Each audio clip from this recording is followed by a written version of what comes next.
여러분들은 어쩌셨는지 모르겠지만 저는 오늘 찬양 가운데 우리 캠퍼스 성막교회 예배 가운데 그 어느 때보다도 좀 힘찬 그런 열의를 느낄 수가 있었습니다.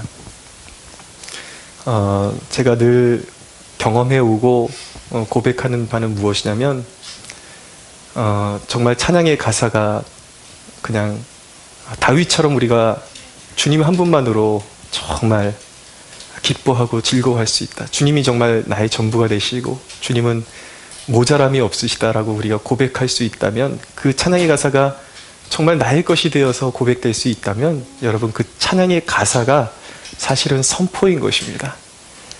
그것을 부를 때 가슴이 정말 막 메어지고 주님만으로 내가 만족할 수 있고 정말 주님의 그 모든 것이 내 삶을 가득 채우네, 그 찬양하는데 제 가슴이 정말 찬양의 가사를 이렇게 진행하기가 너무 가슴이 벅차고 제 심장이 뛰고, 네, 그렇습니다. 생각해보면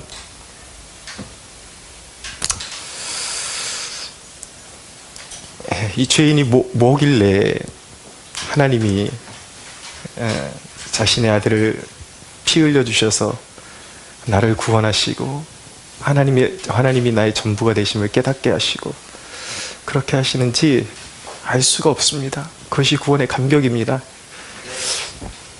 여러분, 간절히 부탁드리는데 예배 드릴 때에 찬양을 뜨겁게 부르는 사람들을 보면서 저 사람은 뭐가 있길래 저렇게 뜨겁게 부를까? 그냥 감정에 충만한 건 아닐까? 절대 그렇게 남 걱정하는 일에 빠지지 마십시오. 예배의 방관자가 되어서는 안 됩니다. 우리 예배의 특징은 무엇이냐면 앞에서 찬양 인도하는 사람만 열심히 부르고 나머지는 그냥 이렇게 관객이 돼서는 절대 안 됩니다. 우리 모두가 찬양팀이 되어야 합니다. 최고의 찬양팀이 될 때 하나님께서 큰 영광 받으시고, 하나님께서 분명히 말씀하셨어요. 나를 존귀히 여기는 자는 나도 그들을 존귀히 여길 것이고, 나를 경멸하는 자는 나도 그를 경멸할 것이다 라고 말씀하셨습니다. 여러분, 하나님을 존귀히 여기는 사람들이 되십시오. 다윗처럼 바지가 벗겨지면 어때요? 여러분, 제가 교회에서 이렇게 쭉 목회해 보니까 안타까운 사람들은 끝까지 안타깝더라고요. 뭐냐면 은혜 받는 사람들은 뭘 해도 은혜 받는데, 은혜 못 받는 사람은 오늘 예배 분위기가 왜 이러냐, 저 사람 옷은 왜 저걸 입고 나왔냐, 왜 찬양의 가사는 이 모양이냐, 왜 우리 교회는 찬송가보다 CCM을 더 많이 부르냐, 그거 생각하느라고 은혜를 받지를 못해요. 남들은 그냥 그게 뭐가 됐든 간에 그 찬양에 막 몰입하면서 막 성령 받고 은혜 받고 있는데, 자기는 그 판단하느라고 은혜 받지 못하는 사람들은, 이 뼛속 골수까지도 이 비판에 물든 사람들은 은혜 받지 못하고, 여러분들 어린이 찬송이면 어때요? 돈으로도 못 가요. 어때요? 나는 천국 열차 올라타고서 갈래요. 그거 하면 그거 같이 해야죠. 은혜 받는 게 더 중요한 거잖아요. 그쵸? 예, 우리 모두가 그런 우리 마음속에 있는 편견과 선입견 다 깨버리고 주님 나라에 정말 이 예배 가운데서 주님의 나라를 만끽하는 우리들이 되었으면 좋겠습니다. 오늘 창세기 25장 21절 본문으로 기도 응답은 구원의 삶을 더욱 부요하게 한다라는 제목으로 말씀 나눌 것입니다. 21절에 보면 이삭이 그의 아내가 임신하지 못함으로 그를 위하여 여호와께 간구하매 여호와께서 그의 간구를 들으셨으므로 그의 아내 리브가가 임신하였더니 라고 말씀하고 있습니다. 여호와께서 이삭의 간구를 들으셨다라는 것입니다. 여러분, 제가 이 주제를 벗어나지 못하는 이유가 있습니다. 이 기도에 대한 주제는요, 우리의 그 신앙생활과 인생의 정말 성패를 좌우하는 주제인 것입니다. 왜 이거를 100번, 1000번 강조해도 지나치지 않냐면, 이 복된 것을 저는 정말 은혜 받고서 너무 값진 것을 깨달은 것이 이 기도의 놀라운 비밀을 정말 깊이 제가 다 깨달았다라고 말씀을 드릴 수는 없지만 기도 외에는 없다 정도는 깨달았습니다. 기도가 얼마나 귀한 것인지요. 근데 너무 답답하고 가슴이 아픈 것은 아무리 목이 터져라 외쳐도 기도하지 않는 사람들은 하지 않습니다. 목회자의 말을 믿지 않습니다. 여러분, 이렇게까지 말씀드리는데 제발 좀 믿어주십시오. 기도는 우리의 생명인 것입니다. 기도는 우리의 호흡이요 기적을 일으키는 능력인 것입니다. 그래서 이 주제를 또 떠날 수가 없어요. 여러분, 우리에게 가장 큰 축복은 무엇인지 아십니까? 우리의 기도의 응답이 보장되어 있다라는 것입니다. 기도 응답의 보장은 신앙의 꽃이요 특권인 것입니다. 믿는다고 하면서도 많은 착각을 할 때가 있죠. 돈, 권력이 있으면 모든 것을 손에 쥘 수 있다라는 착각. 그건 여러분, 막상 돈이 있고 권력이 있는 사람들은 자신들이 그렇게 믿지 않습니다. 돈이 있고 권력이 있어도 쥘 수 없는 게 있구나. 자기네들이 오히려 더 잘 알거든요. 근데 어리석은 그리스도인들만, 와, 저 사람은 돈이 저렇게 많으니까 얼마나 행복할까? 권력이 저렇게 있으니 얼마나 못할 것이 없지 않은가? 오히려 자기가 가지고 있는 그 축복이 얼마나 큰지를 못하는 미련하고 어리석은 그리스도인들만 세상 사람들을 보면서 그렇게 부러워하고 있다라는 것이죠. 여러분, 진정한 안정과 평안, 영원은 돈으로도 명예로도 권력으로도 소유할 수 없음을 믿으십시오. 그럼에도 불구하고 세상 것을 보면서 자꾸 기웃기웃거리고 더욱더 부러워하는 그리스도인들은 회개해야 할 줄로 믿습니다. 여러분, 하나님께서는 믿음 없는 자의 소원도 분명히 성취하기는 하세요. 그런데 여러분, 그 소원이 성취되어지는 것 같아도 그들에게 구원이 보장되어 있지는 않습니다. 성경에 보면 하나님의 하나님을 사랑하는 자, 곧 그의 뜻대로 부르심을 입은 자들에게는 모든 것이 합력하여 선을 이룬다고 말씀하고 있는데, 이 합력하여 선을 이룬다라는 것은 무슨 뜻이냐면요, 모든 사업을 해도 다 잘 되고 그런 뜻이 아니에요. 우리의 삶 가운데 고난과 역경과 또 희노애락이 있지만 그 모든 것들이 조합해서 우리의 구원이 실패함 없이 가장 완벽한 형태로 하나님께서 구원을 이루시는데 모든 것이 합력하여 선을 이루게 하신다라는 뜻인 것입니다. 이 축복은요, 이 구원의 보장은 그리스도인 외에는 아무도 가지고 있지 않아요. 무엇을 가져도, 무엇을 소원을 성취해도 얻어지지 못하는 것입니다. 근데 그리스도인은 여러분, 하나님의 응답과 더불어서 그 응답을 통해서 하나님께서 마치 천국으로 가는 가장 선명한 주춧돌을 하나하나 놓아주듯이 우리 길을 잃지 않게 놓아주시면서 우리를 천국으로 이끌어 가시는 것입니다. 영원으로 이어지게 돼 있다고요. 곧 우리의 기도 응답의 보장은 그것이 곧 구원의 보장으로 이어진다라는 것을 우리가 깨달아야 하는 것입니다. 모든 것이 합력하여 선을 이룬다. 이건 그리스도인이 가진 보장받은 가장 놀라운 축복 가운데 하나임을 믿으십시오. 참 축복은 소유가 아닙니다. 여러분, 하나님이 우리를 영원히 돌보시고 우리의 기도에 반드시 응답하신다는 그 보장이 바로 축복임을 믿으십시오. 아멘. 여러분, 이 보장이라는 단어가 얼마나 중요합니까? 우리가 당장의 소유에 집착하지 않아도 되는 게 뭐냐면요, 여러분, 그리스도인들이 그렇잖아요. 그리스도인들 가운데 하나님께서 어떤 특별한 섭리가 있어서 부를 맡겨주시는 분들도 있지만 모두가 부해지는 것은 아닙니다. 그러나 우리가 당장의 어떤 우리가 갖지 못한 것에 소유에 집착하지 않아도 되는 것이 무엇이냐면, 이 완전 의존적인 존재, 이 하나님을 완전히 의존하는 이 존재는 여러분 소유가 없어도 괜찮은 것입니다. 왜냐면요, 아이가 돈이 없어도 먹고 싶다 그러면 그 부모가 돈을 가지고 있기 때문이에요. 우리 한결이가 먹는 거 사달라 그러면 제가 아빠 갔다 올게 그러면 내가 돈 줄게 아빠 그러면서 엉덩이 이렇게 막 스부적스부적 해가지고 이렇게 내놓는데 결국 아무것도 없어요. 그럼에도 불구하고 씩 웃고 갔다 오거든요. 왜냐하면 제가 돈이 있기 때문이죠. 여러분, 하나님이 부요하십니다. 믿으십니까? 하나님께는 부족함이 하나님 아래에서는 우리 모두가 어린아이인 것입니다. 나이가 30이 됐던 50이 됐던 70이 됐건 다 어린아이예요. 우리 아버지께서 부요하시기 때문에 당장 우리의 손에 소유가 없어도 괜찮습니다. 우리는 안전합니다. 여러분, 중국의 문화혁명 때에 많은 그리스도인들이, 영적 지도자들이 감옥에 가서 최소한 15년, 20년 이상을 옥살이를 하고 나왔습니다. 이 목사님들이 감옥에 들어갔는데 가족들을 누가 부양해요? 아무에게도 맡기지 못했는데, 근데 실제로 그 가운데 이 간증하시는 분의 얘기를 들어보면은 남편이 20년 동안 옥살이를 들어가 있는데 아무도 보살펴 줄 사람이 없는데, 정말 아이들은 많고 당장 뭐 먹고 살아야 될지 궁색하고 너무나도 힘든 시절을 보내고 있는데 갑자기 어느 날 누가 문을 똑똑똑똑 두드리더래요. 그러면서 봉투를 건네주면서 성령님께서 보내셔서 왔습니다. 그러면서 이름도 밝히지 않는 어떤 한 사람이 봉투를 줬는데 자신의 온 가족이 넉넉히 살 수 있는 그런 돈이 들어있더랍니다. 그래서 한 달이면 끝나겠지 그랬는데 무려 남편이 출소되는 20년 동안 매달 거르지 않고 돈을 전해주더라는 것입니다. 그것을 보면서 정말 기도하는 자는 망하지 않는구나. 기도하는 하나님의 자녀는 하나님께서 끝까지 돌보시는구나라는 것을 깨닫게 되었다라는 것입니다. 여러분, 기도 생활의 중요함은 무엇입니까? 응답이 내가 원하는 대로 주어지지 않을 수도 있습니다. 그렇지만 하나님은 기도하는 자의 삶을 보장하신다라는 사실을 믿어야 하는 것입니다. 할렐루야. 여러분, 세상의 거부는 부도가 있고 재앙이 엄습하면 무너져도 하나님 의존적인 존재에게는 결코 부도가 없습니다. 여러분, 재앙이 엄습해도 안전합니다. 왜입니까? 하나님이 돌보시기 때문입니다. 그러므로 그리스도인이 경험하는 응답은 믿지 않는 자들이 경험하는 단순한 소원 성취와는 완전히 차원이 다른 것입니다. 진정한 축복인 것이죠. 그것은 하나님이 우리를 영원토록 돌보신다는 보장의 차원에서 우리에게 주어지는 것들이기 때문입니다. 여러분, 하나님의 축복은 어떻게 이루어집니까? 잘 기억하십시오. 하나님의 축복은 하나님의 약속과 그리고 인간의 간구를 통해서 이루시는 것입니다. 하나님이 이미 아브라함에게 너의 자손이 하늘의 별과 같이 땅의 티끌과 같이 많아질 것이라고 약속하셨어요. 그렇죠? 약속하셨는데 이삭 때에 와서 갑자기 또 한 번의 위기가 옵니다. 아브라함도 어렵게 이삭을 갖게 되었는데 이삭 때에 또 어려움이 오는 거예요.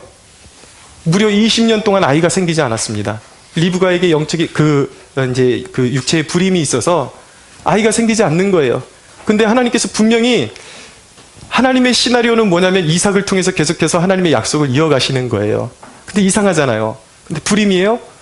근데 하나님께서 아브라함에게 주신 축복을 어떻게 이어가시냐면 그 약속의 말씀을 내 자손이 하늘의 별과 같이 많을 것이다 라는 그 말씀을, 약속의 말씀을 오늘 본문에 보니까 이삭이 간구했다라고 말씀하고 있습니다. 이삭이 하나님 앞에 절실하게 부르짖고 하나님 앞에 기도함으로 말미암아 그 기도를 사용하셔서 하나님께서 다시 아브라함의 약속을 이어가시고 천하 만민이 너로 말미암아 복을 얻으리라는 그 약속의 말씀을 이어가게 하셨던 것입니다. 할렐루야. 약속을 붙잡아야 하는 것입니다. 그리고 기도해야 하는 것입니다. 간구해야 하는 것입니다. 지난번에 말씀드린 것처럼 하나님이 능력이 없어서가 아니라 하나님이 우리를 그 구속의 역사에 동참시키기를 원하시는 거예요. 능력 없고 무능한 우리를 너는 기도만 해라.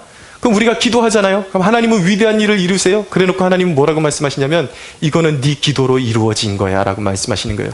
사실은 하나님이 없이는 아무것도 되지 않는 것이죠. 하나님이 다 이루셔놓고 우리를 그 영광스러운 그 구속사역에 동참시키시는 것입니다. 기도하게 만드시고 하나님의 놀라운 역사를 이어가시는 것입니다. 여러분, 이 축복의 원리 꼭 기억하십시오. 하나님은 약속을 주셔도 반드시 기도를 통해서 그 일을 이루신다라는 것입니다. 그 원칙이 에스겔서 36장 37절에 보면 하나님께서 이제 불순종으로 말미암아 멸망했던 유다 백성들에게 이제 회복을 약속하십니다. 이제 곧 너희가 회복될 날이 올 것이다. 너희가 이제 다 멸망하고 죽어나가고 너희 장정들이 죽어나가고 사람들이 몇 명 남지 않았지만 이제 곧 너희에게 부흥이 올 것이다. 너희 자손들이 정말 양떼처럼 구름떼처럼 많아지는 그런 회복의 역사가 일어날 것이다. 그렇게 말씀하시면서 에스겔을 통해서 하나님께서 명령하시는 것이 무엇이냐면 바로 이 말씀입니다. 주 여호와께서 이같이 말씀하셨느니라. 그래도가 뭐예요? 내가 너희에게 약속을 주었을지라도 이스라엘 족속이 이같이 자기들에게 이루어주기를 내게 구하여야 할지라. 내가 그들의 수요를 양떼같이 많아지게 할 것이다 라고 말씀하고 있습니다. 할렐루야. 네. 여러분, 하나님의 약속은 내가 너희들에게 약속을 줄지라도 너희는 나에게 무릎 꿇고 간절하게 기도해야 된다. 그것이 하나님이 정하신 축복의 법칙이라는 것입니다. 약속을 이루신 법칙이라는 것입니다. 존 파이퍼라는 유명한 복음주의자 설교가가 이렇게 이야기했습니다. 하나님은 기도를 역사의 원인으로 만드셨다라고 말씀하고 있어요. 위대한 정의인 것입니다. 기도를 역사의 어떤 능력이 일어나는 원인으로 만드셨다라는 것입니다. 기도하지 않았더라면 일어나지 않았을 일이 기도했기 때문에 그 기도를 통해서 하나님이 역사를 일으키신다라는 것이죠. 그러니 여러분, 기도하지 않는 것이 얼마나 인생의 낭비입니까? 얼마나 손해입니까? 여러분, 기도는 역사를 일으키는 원인임을 기억하시기 바랍니다. 저는 기도를 배운 것이 너무 감사합니다. 너무 고맙습니다.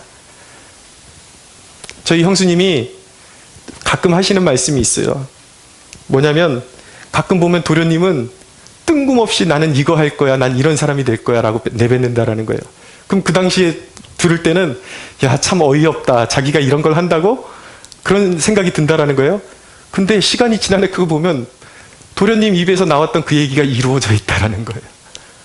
남의 뭐 소원이 이루어졌다 배가 아프십니까? 왜 이렇게 좀 좋아해 주시면 안 됩니까? 좀 이루어져 있다라는 것이죠. 여러분, 기도는 반드시 이루어지는 것입니다.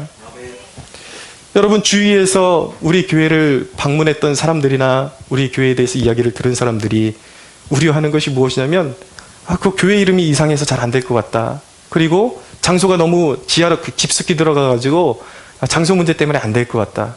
그거 해결하기 전에는 교회가 안 될 것 같다라고 그렇게 조언들을 합니다. 물론 좋은 의도에서 저에게 자꾸 그렇게 이야기하는 것은 압니다.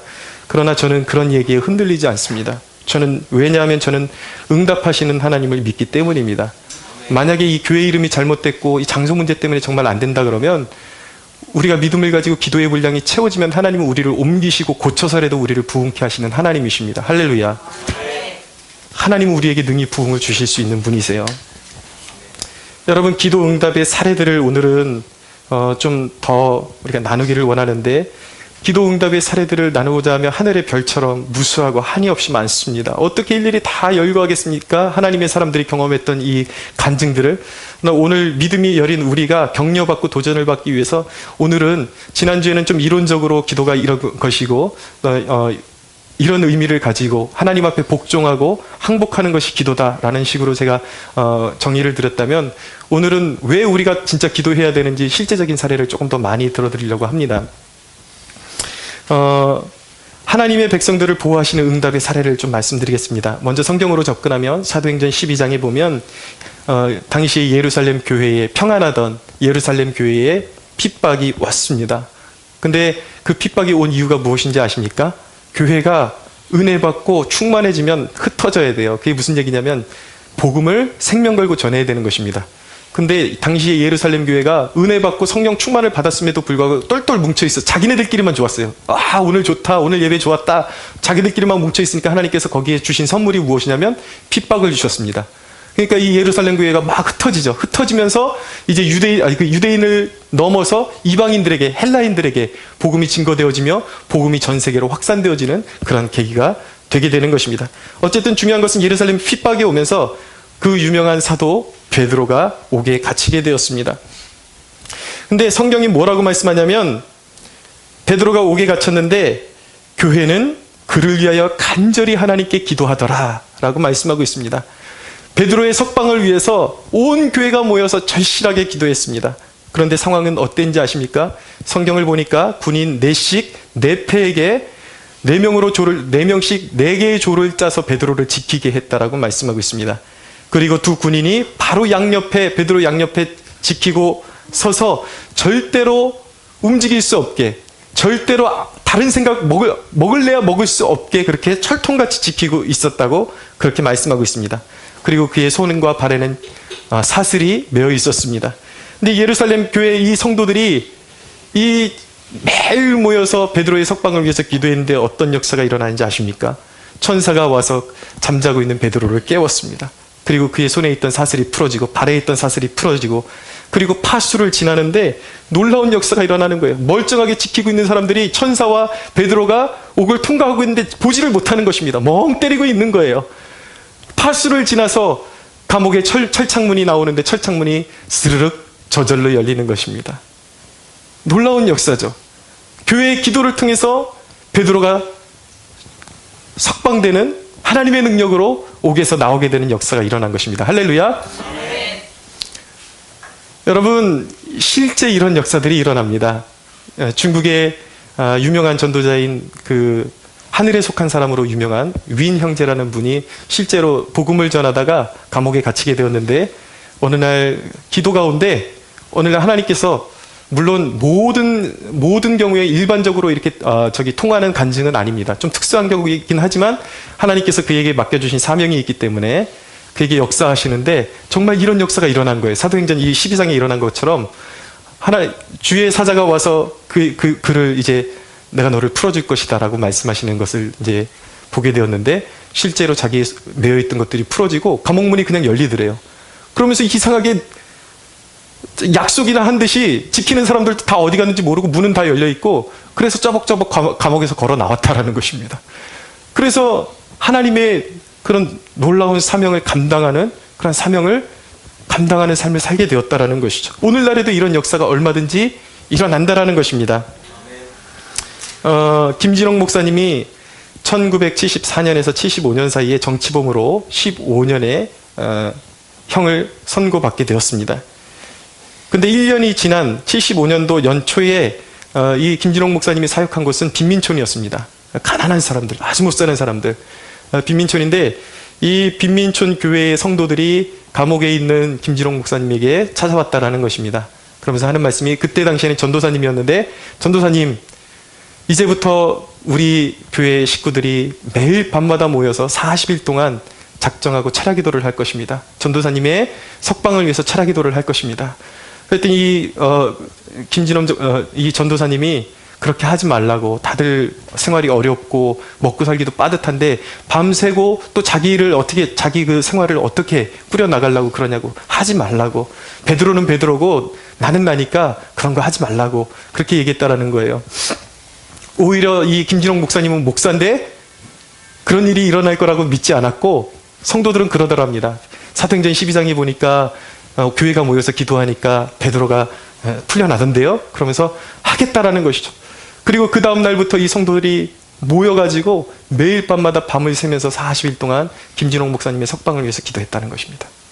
근데 40일째를 지나고 그 다음 날 어떤 일이 벌어졌을까요, 여러분? 좀 반응 좀 해주시면 안 됩니까? 석방되었습니다. 할렐루야. 네, 하나님은 위대하십니다. 할렐루야. 네, 이럴 때 하나님께 영광의 박수 한번 올려드릴까요? 네. 하나님은 그의 백성을 향한 하나님은 그의 백성을 향해서 선하시게 공급하십니다. 이 공급하심의 응답의 또 사례를 좀 말씀드리면, 고아들의 아버지라고 불렸던 조지 밀러라는 분이 있습니다. 너무 유명한 일화예요. 실화이고요. 2,000명을 넘는 고아들을 케어를 하는데, 정말 돈 한 푼 없이 하나님 오직 기도에만 의지해서 이분이 목회를 하셨습니다. 근데 어느 날은 이제 양식이 다 바닥났습니다. 고아들을 먹여야 되는데 아침에 이분이 믿음으로 선포합니다. 아이들을 다 식탁에다가 앉혀놓고 빈 그릇을 갖다가 받쳐놓고 하나님 앞에, 하나님 오늘도 일용할 양식을 주셔서 감사합니다. 우리에게 늘 선하게 은혜를 베풀어 주시는 하나님의 은혜에 감사합니다. 이 감사 기도를 먼저 드렸다라는 거예요. 그런데 어떤 일이 벌어졌는지 아십니까? 갑자기 문이 똑똑똑똑 문소리가 나더랍니다. 문을 열어보니 어떤 그 빵집에 사정이 있어가지고, 이 빵 다 오늘 이 고아원에 다 기증하기 원합니다. 그러면서 아이들이 배불리 먹을 수 있는 빵이 다 이렇게 이제 공급이 되었습니다. 근데 목이 마르잖아요. 우유가 있었으면 좋겠는데 조금 있으니까 또 누가 똑똑똑똑 문을 두드리더랍니다. 그러면서 한 사람이 와서 하는 말이, 우유를 대량으로 싣고 가는 이 수레가 지금 문제가 생겨가지고 이거 오늘 내로 배달 못하면 다 상해서 어차피 버려야 합니다. 이 우유 기증할 테니까 이 고아원에서 함께 이렇게 나눴으면 좋겠습니다. 그러더라는 거예요. 그래서 그날 아침에 정말 감사하게 기도하고 빵과 우유로 배불리 먹었다는 것입니다. 할렐루야. 네. 하나님은 공급하시는 하나님이세요. 우리의 기도를 들으시는 하나님이십니다. 특히 제가 재정적으로 어려움을 겪고 있는 성도분들이 있다면, 여러분들이 재정적으로 어려움을 탈피하기 위해서 좀 성경적인 조언을 드리고 싶습니다. 만약에 여러분들의 삶이 재정적으로 어렵다면 그럴수록 손을 떼야 합니다. 이것이 영적인 원리예요. 여러분, 이 체험이라는 것, 믿음의 사람들이 체험한 것을 등한시 여겨서는 안 되는 것입니다. 한결같이 이 재정의 어려움을 극복했던 믿음의 사람들, 그리고 제가 그것을 간증하자고 하자면 끝이 없습니다. 특히 개척하면서 이 재정에 대한 이 간증거리가 너무나도 많습니다. 여러분, 재정이 곰핍하면 할수록 기도하면서 하나님을 위해서 인색하지 않게 물질을 사용하십시오. 할렐루야. 네. 여러분들이 부자는 아니다 할지라도 항상 여러분들이 돈을 다룰 때에 내 전 재산이 얼마밖에 없지, 나는 그러니까 가난한 사람이야 라고 거기서 출발하시면 안 됩니다. 먹고 살만한데 어느 날 갑자기 웃도는 돈이 들어왔어요. 내가 가난하긴 하지만 지금 먹고 사는 데는 부족함이 없고, 막상 이 돈을 사용하자니 지금 딱히 쓸 데가 없어요. 그런 돈이 있잖아요. 움켜쥐지 마십시오. 하나님께서 여러분들에게 갑자기 그 돈이 필요한 사람을 보여주실 거예요. 그것이 선교지일 수도 있고 어떤 특별한 사람일 수도 있고 교회일 수도 있습니다. 그러면 과감하게 줘버리십시오. 선한 물질을 흘려 보내십시오. 하나님께서 반드시 갚아주십니다. 할렐루야. 네. 여러분 경험해 보셔야 돼요. 경험해 보시면 소름 끼칠 정도로 하나님께서 역사하신다는 것을 알게 됩니다. 여러분들이 그런 돈을 잘 관리해야 되는 것이, 그런 돈이 들어왔는데 여러분들이 만약에 삶 가운데 정말 예를 들어서 어떤 옷이 필요한 시즌에 대해서 옷을 미리 사기로 어떤 계획을 세우고서 옷이 필요로 해서 사야 되는데 이왕에 살 것 좋은 옷으로 사는 것은 사치가 아닙니다. 그런데 여러분들이 필요를 전혀 느끼지 못하고 있는 상태에서 어느 웃돈이 들어왔는데 갑자기 계획에도 없는 이 돈을 써야 되니까 돈을 쓰기 위해서 옷을 사대고 물건을 사대는 것은 사치인 것입니다. 그래서 하나님께 전혀 기쁨이 되지 않습니다. 과감하게 손을 벌리십시오. 흘려 보내십시오. 하나님께서 여러분들에게 공급의 은혜를 넘치도록 반드시 허락하실 것입니다. 부족함이 없도록 때를 따라 여러분들을 공급하시고 여러분들을 보살피시는 은혜가 임할 줄로 믿으시기 바랍니다. 그것이 선한 물질의 순환이에요. 정말 필요한 곳에 흘려보내고 내가 없을 때 하나님께서 또 다른 사람을 통해서 또 나에게로 흘려보내주시는 것, 이것이 선한 물질의 순환인 것입니다. 그 원리를 잘 깨달아야 돼요. 그리고 여러분, 기도 응답이라고 할 때에 늘 받는 것만이 응답이라고 여기지 마십시오. 내게 어떤 물질이 생겼을 때에 나에게 필요한 사람에 대해서 하나님께서 보여주시고 사인을 보내주실 때에 내가 그에게 선한 물질을 흘려보냄으로 말미암아 그의 필요가 채워지고 당장의 어려운 일이 해결되었다면 그것이 바로 나의 기도 응답이 또한 성취된 것임을 믿어야 하는 것입니다. 하나님이 나를 사용하신 거예요. 그런 관점으로 바라봐야 하는 것입니다. 말씀 한 구절 읽어드립니다. 고린도후서 9장 6절에서 8절 읽어드립니다. 이것이 곧 적게 심는 자는 적게 거두고 많이 심는 자는 많이 거둔다 하는 말이로다. 각각 그 마음에 정한 대로 할 것이요 인색함으로나 억지로 하지 말지니 하나님은 즐겨내는 자를 사랑하시느니라. 하나님이 능히 모든 은혜를 너희에게 넘치게 하시나니 이는 너희로 모든 일에 항상 모든 것이 넉넉하여 모든 착한 일을 넘치게 하게 하려 하심이라. 아멘. 예, 하나님께서 반드시 일하기 위해서, 하나님의 일을 위해서 물질을 사용할 줄 아는 사람에게 또한 그 물질을 얻을 수 있는 씨앗을 주시고 종자를 주신다라는 것입니다. 여러분, 교회의 부흥도 간절한 기도를 통해서 부어주시는 하나님의 응답임을 믿어야 하는 것입니다. 1800년대에 미국이 낳은 가장 위대한 전도자는 드와이트 무디라는 분입니다. 100만 명을 주님께로 인도했다고 하죠. 그런데 여러분, 이분이 처음부터 그렇게 능력 있는 사역자가 아니었습니다. 어느 날 집회에서 설교를 하고 내려왔는데 한 자매가 이 목사님에게 와서 하는 말이, 오늘 목사님 말씀 좋았습니다. 그런데 목사님 능력 받았으면 좋겠습니다 라고 하더라는 거예요. 처음에 딱 그 얘기를 듣는데 능력 받았으면 좋겠습니다 하는 말은 능력이 있다라는 얘기예요, 없다라는 얘기예요? 좀 부족하다는 얘기죠. 뭔가 심심하다는 얘기입니다. 듣기 썩 좋지 않은 얘기입니다. 기분 나쁜 얘기입니다. 저 같아도 기분이 확 상했을 것 같아요. 근데 이 목사님이 솔직하게 처음에 그 얘기를 들었을 때 기분이 좀 상했다라는 거예요. 능력이 없구나 내가. 그러고 나서 이 목사님이 그렇지만 다시 마음을 다잡고 겸손하게 이 자매들에게 내 중보자가 되어 주십시오 라고 그렇게 부탁을 드렸다라는 거예요. 그래서 이 자매가 평생에 이 드와이트 무디 목사님의 중보자가 됩니다. 그래서 이 무디 목사님에게 성령의 능력이 임할 수 있도록 끊임없이 이 자매가 중보를 했다라는 것이죠.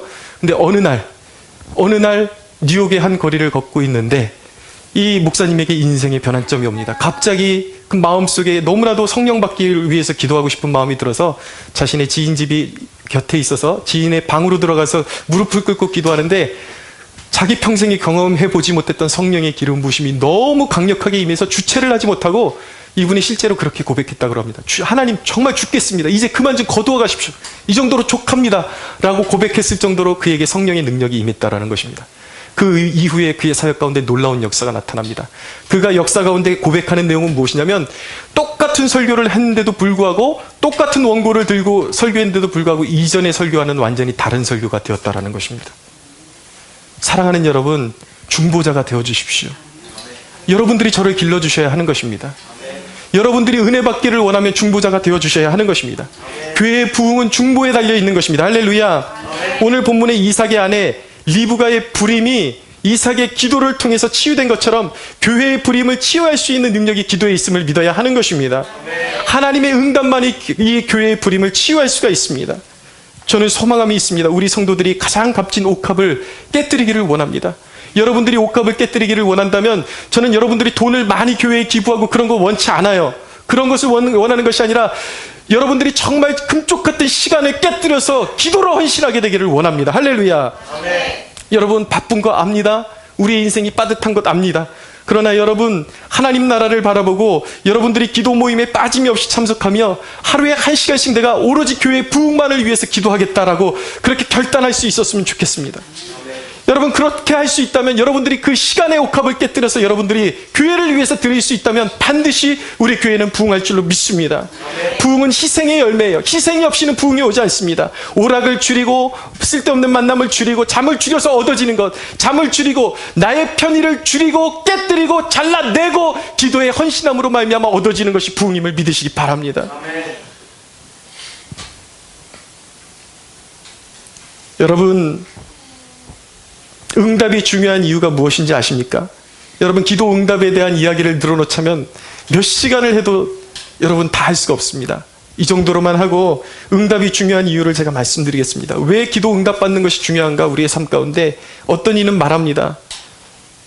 예수님만 믿으면 구원받는 거 아닙니까? 나는 열매 같은 거 그런 거 필요 없습니다. 헌신 같은 거 하기 싫습니다. 나는 4시간 갖기를 원합니다. 상급 같은 거 그런 거 별로 원하지 않습니다. 나는 천국 가면 족합니다라고 말하는 사람들이 있어요. 여러분 진정으로 그 사람의 소원대로 될 수 있을까요? 그것이 문제인 거예요. 잘 들으십시오. 그러나 주님은 뭐라고 말씀하셨냐면 열매 맺지 못하는 나무는 찍혀 불에 던져질 것이라고 말씀하셨습니다. 여러분 우리가 기도 응답 받는 거 하나하나도 그것도 열매이거든요. 하나님이 나와 함께 하신다는 흔적인 것입니다. 하나님이 살아계시고 나와 함께 하신다는 흔적이 바로 기도 응답이라고요. 그런데 여러분 이 말씀은 무엇이냐면 우리가 진정으로 믿는 자라면 영적인 갈급함이 일어나야 되는 것이죠. 그리고 기도하고 싶은 마음이 일어나야 되는 것입니다. 그리고 기도할 수밖에 없고 그 결과로 기도하다 보니까 그 당연한 결과로 기도의 열매들이 맺혀질 수밖에 없다라는 말씀인 것입니다. 이해하시겠습니까? 여러분 안에 기도의 영이 충만하지 못하다는 것은 선택사항이 아닌 것입니다. 그것은 회개해야 될 일인 것입니다. 내가 기도하고 싶은 마음이 없고 기도 생활이 빈약하다. 그것은 여러분 선택사항이 아니라 내가 철저히 하나님 앞에 깨어있지 못한 것을 고백하고 회개하며 나가야 될 각성해야 할 이유인 것입니다. 여러분 간절히 기도해야 주님을 만나고 간절히 기도해야 충만케 되는 것입니다. 할렐루야. 아멘. 기도해야 하는 것입니다. 기도는 선택사항이 아니에요. 기도하지 않으면 빈약해지는 것이요 기도하지 않는 삶은 멸망할 수밖에 없는 삶인 것입니다. 여러분 우리 다음 세대가 우리가 그냥 예수 믿는다고 그냥 있는다고 해서 영적인 유업을 저절로 물려받는 것 아닙니다. 중국 선교의 문을 연 위대한 선교사가 허드슨 테일러라는 분인데 이분의 삶의 간증에 어떤 것이 있냐면 이분의 아버지가 제임스 테일러라는 분인데 이분은 평신도 사역자였습니다. 근데 젊었을 때 자신이 삶을 중국을 위해서 헌신하고 싶었지만 이 제임스 테일러는 자신의 삶이 녹록치 않고 그때 환경이 받쳐주질 않아서 여러 가지로 받쳐주질 않아서 자기 때의 중국 선교를 이룰 수 없다는 것을 깨닫게 되고 그러면서 하나님께 고백합니다. 서원을 합니다. 하나님 저에게 아들을 주시면 이 아들을 통해서 중국 선교에 헌신하도록 그렇게 하겠습니다. 그렇게 했다고. 그리고 이 허드슨 테일러가 태어났어요. 근데 아들에게 한 번도 강압적으로 너는 중국을 위해서 너의 몸을 바쳐야 한다 그렇게 강요해 본 적이 없습니다. 묵묵히 이 테일러 부부가 그냥 기도만 합니다. 하나님 우리의 마음의 소원이 이루어지게 해주십시오. 이루어지게 해주십시오. 계속 끊임없이 이 허드슨 테일러를 위해서 기도했다고요. 근데 여러분 불미스럽게도 이 허드슨 테일러가 기도대로 되지 않고 청소년기를 보내면서 방황에 빠집니다. 신앙을 거의 잃어버린 것 같았어요. 완전히 겉돌고 방탕하고 쾌락만 추구하는 그런 청소년이 되었습니다. 그런데 여러분 기도는 결코 헛된 대로 가지 않습니다. 기도가 응답되기 시작하니까 어떤 역사가 일어나냐면 허드슨 테일러가 청소년기에 방황했지만 어느 날 우연히 자신의 아버지 서재에 있는 책을 꺼내서 펴게 되었습니다. 근데 그 책의 한 소절이 이 소년의 마음을 강타했습니다. 그것은 어떤 내용이냐면 그리스도께서 우리의 죄값을 온전히 다 지불하셨다라는 것입니다. 나를 위해서 다 내 죄값을 지불하셨다. 그러면서 이 소년의 마음에 어떤 생각이 드냐면, 그렇다라면 예수님께서 십자가에서 내 죄를 다 지불하셨다라면 내가 해야 되는 일은 그분께 내 삶을 드리는 일밖에는 내가 할 수 있는 것이 없구나. 이제는 주님 앞에 무릎 꿇어야 하는구나. 그것을 깨닫고 그 계기를 통해서 주님 앞에 무릎 꿇고, 부모가 한 번도 강요한 적이 없는데 그가 중국을 위해서 헌신하게 되고 가장 위대한 중국의 선교사가 되었습니다. 할렐루야. 기도는 헛되지 않습니다. 우리 다음 세대로 어떻게 이 신앙이 물려가겠습니까? 이 신앙의 붕이 물려가겠습니까? 기도밖에는 없는 것입니다. 여러분들의 힘으로 할 수 없는 것들을 이루시기 위해서 하나님께서 우리에게 주신 선물이, 가장 큰 축복의 선물이 응답의 보장임을 믿으시기 바랍니다. 기도하면 응답되는 것입니다. 여러분, 마지막으로 드리고 싶은 권면은, 어떤 문제를 만나도 여러분 나의 시각으로 출발하지 말고 하나님의 시각으로 출발하십시오. 기도의 제목을 올려드릴 때에 내 능력이 어느 정도 할 수 있을까를 바라보지 마시고 하나님의 능력을 바라보십시오. 저는 가끔 우리 이 오순옥 권사님 내외분을 위해서 제가 기도할 때 그런 기도를 드립니다. 하나님, 정말 이분들의 마음 가운데 이 교회를 사랑하는 마음을 주셔서 정말 이 교회에 몸담고 싶은 그 마음, 그 헌신하고 싶은 마음이 생겨서 하나님 이 교회 근처로 이사 오고 싶은 마음이 들게 해주십시오. 그러면서 제가 늘 기도하는 것은 권사님 네 분 이쪽으로 이사시켜 주십시오라고 기도하고 있습니다. 할렐루야. 이루어질 줄로 믿습니다. 하나님 중심으로 생각을 하십시오. 여러분, 때로는 남들은 그런 위대한 기도 제목이 기도 응답받았다라는 이야기를 들으면 남의 일처럼 느껴질 때가 있습니다. 그것은 내 일이 아닌 것 같다. 그러나 여러분, 이 모든 이삭이 받은 축복은 어떻게 우리의 것이 되는가, 내 것이 되는가? 믿음으로 이루어지는 것입니다. 하나님, 저 축복이 나의 축복이 되게 해주십시오라고 믿으면 되는 것입니다. 할렐루야. 아멘. 이 말씀만 드리고 마치겠습니다. 제가 청년 시절에 은혜 받고 신학교 가기로 했는데 집이 가난해서 돈이 없었어요. 학업을 받쳐줄 수 있는 여건이 안 됐어요. 근데 담임 목사님이 그런 말씀을 하시는 것입니다. 자기 주위에 있는 그런 가난한 신학생들을 많이 이렇게 길러준 그런 거룩한 부자들이 많이 있다라는 거예요. 그러면서 정말 이 가난한 신학생들이 정말 하나님만 바라보고 기도했을 때에 그렇게 사람을 붙여주셔서 정말 훌륭한 목회자로 성장한 사례가 너무 많다라는 것이죠. 그 이야기를 들으면서 제가 마음속으로 하나님, 저도 그런 은혜 주세요라고 그렇게 고백했습니다. 근데 하나님께서 그 고백을 들으시고 진짜 그런 은혜를 주셨어요. 정말 선한 사업을 하시는 집사님을 붙여주셔서 제가 이제 학사 과정을 마치고 신대원 2학년 때까지 모든 학비를 그분이 감당하실 수 있는, 저를 길러줄 수 있는 사람을 붙여주셨습니다. 할렐루야. 여러분, 환경이 안 된다고 두려워하지 마십시오. 하나님께서 여러분들을 풍요하게 하시고 여러분들을 영적인 신앙생활을 부요하게 하시기 위해서 여러분들을 부르셨다는 사실을 믿으시기 바랍니다. 위대한 일을 이루시며 넘치도록 은혜를 주시고 우리를 섬겨주시고 우리에게 은혜를 주셔서 거룩한 사명을 감당하게 하시는 하나님을 믿으시고, 우리 그 거룩하신 하나님께 영광의 박수 한번 올려드리겠습니다.